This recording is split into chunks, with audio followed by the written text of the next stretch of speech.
News Inc. Your voice in the ink of truth. French President Emmanuel Macron said that US President Donald Trump Écoutez, had il y a deux made an choses. offer for a La ceasefire première, between Israel and Le président Iran. s'est exprimé il y a quelques minutes pour dire qu'il y avait des discussions qui étaient en cours, ce qui est une bonne chose. Et donc si les États-Unis d'Amérique peuvent obtenir un cessez-le-feu, c'est une très bonne chose. Et la France le soutiendra et nous le souhaitons. Ensuite, je dis, il est absolument essentiel que toutes les frappes de part et d'autre qui se font contre des infrastructures énergétiques, administratives, culturelles et encore plus contre la population civile cessent. Rien ne les justifie, rien. Et elles sont, elles, absolument intolérables.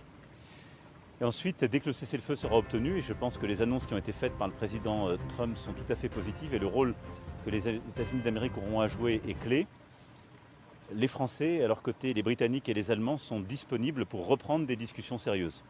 Discussions que nous n'avons jamais cessées. Et donc nous sommes disponibles, et d'ailleurs les textes du JCPOA le prévoient, pour reprendre une discussion sur la question nucléaire dès qu'un cessez-le-feu sera obtenu. Et en particulier, il est prévu par les textes qu'une commission de résolution puisse se réunir. C'est la dernière étape avant que le fameux mécanisme de snapback ne soit activé. La France y siège et nous sommes tout à fait prêts le plus rapidement possible, dès qu'un cessez-le-feu sera obtenu, à réunir cette commission de résolution. Monsieur est d'accord. Comment vous interprétez manifestement son départ précipité là, du G7, précisément à cause de la situation entre Israël et l'Iran? Est-ce qu'il y a une nouvelle offre de négociation américaine? Est-ce qu'elle comporte par exemple la possibilité d'une rencontre entre Trump et le président iranien? Écoutez, c'est ce que en Turquie? Écoutez, il y a une offre qui a été faite, en effet, de rencontres et d'échanges. Il y a une offre qui a été faite surtout d'avoir un cessez-le-feu et d'enclencher justement des discussions plus larges. Et je pense que c'est une très bonne chose. Donc il faut maintenant voir ce que les parties prenantes suivront. Je pense que les peuples sont souverains, ils changent leurs dirigeants par eux-mêmes et que tous ceux qui ont voulu par le passé changer des régimes par des frappes ou des opérations militaires ont commis des erreurs stratégiques. Voilà, c'est l'expérience qui nous l'apprend.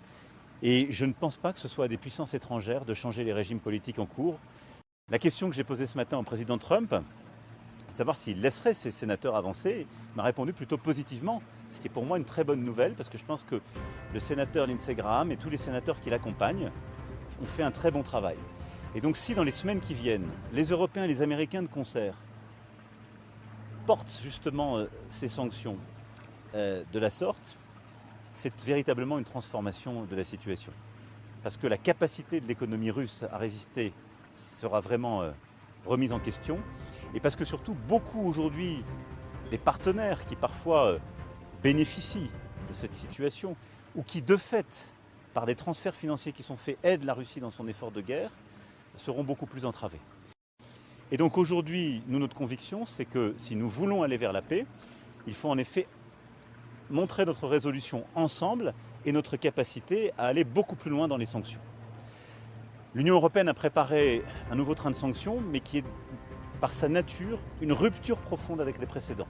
Ce n'est pas simplement le 18e train de mesures, c'est par la radicalité des mesures économiques qui sont prises sur le plan financier ou des matières premières, quelque chose qui est de nature à véritablement changer l'impact sur l'économie russe. Merci beaucoup, bonne soirée. Merci. News Inc. Your voice in the ink of truth.